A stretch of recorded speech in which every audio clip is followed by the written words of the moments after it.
Oke. Shalom Bapak Ibu, Saudara-saudari yang terkasih di dalam nama Tuhan Yesus. Kita patut bersyukur karena Tuhan selalu menyertai kita hingga saat ini. Kita masih diberi kesempatan untuk menikmati kasih Tuhan. Dan pada kesempatan kali ini, saya akan menyampaikan rema yang saya dapatkan dalam pembacaan firman Tuhan, yaitu tentang pengalaman pribadi saya bersama dengan Roh Kudus yang saya berikan judul, yaitu penghibur yang sejati.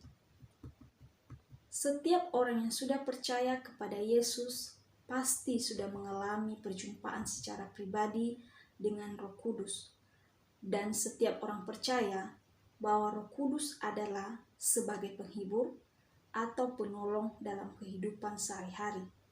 Dan juga Roh Kudus menjadi pribadi yang sangat berperan penting dalam kehidupan kita, setiap orang yang percaya, untuk memimpin, mengajarkan, dan mengingatkan kita akan setiap janji-janji Allah dalam kehidupan kita. Di dalam Injil Yohanes pasal 14 ayat 26, demikianlah firman Tuhan.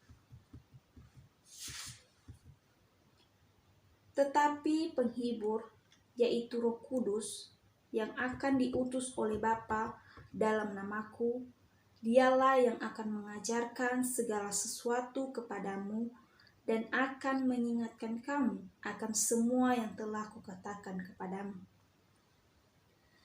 Di sini kita dapat melihat bahwa Roh Kudus adalah pribadi yang diutus Allah untuk tinggal diam di dalam hidup kita sebagai penghibur dan penolong dalam kehidupan kita.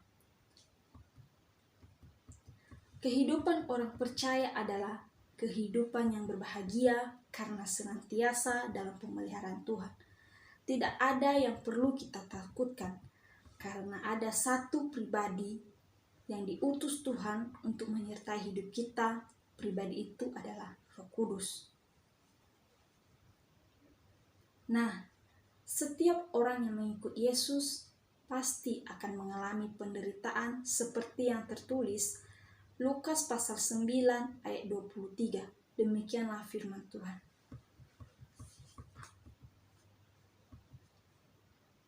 Katanya kepada mereka semua, setiap orang yang mau mengikut aku, ia harus menyangkal dirinya, memikul salibnya setiap hari dan mengikut aku.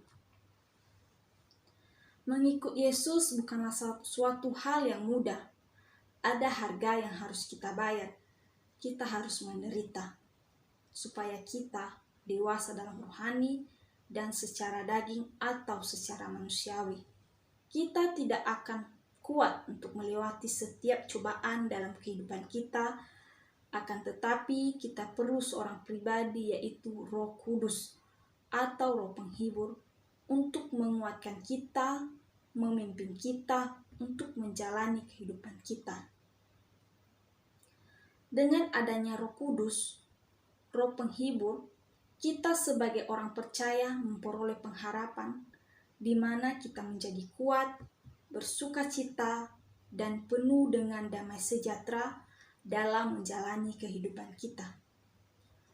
Oleh sebab itu, mari setiap kita melibatkan Roh Kudus dalam kehidupan kita dan mengandalkan Roh Kudus supaya kita hidup dalam kebenaran. Karena Roh Kuduslah yang memberi kekuatan dan kemenangan untuk menghadapi tantangan dan pergumulan yang kita alami. Demikianlah firman Tuhan yang dapat saya sampaikan, kiranya menjadi berkat bagi kita semua. Tuhan Yesus memberkati.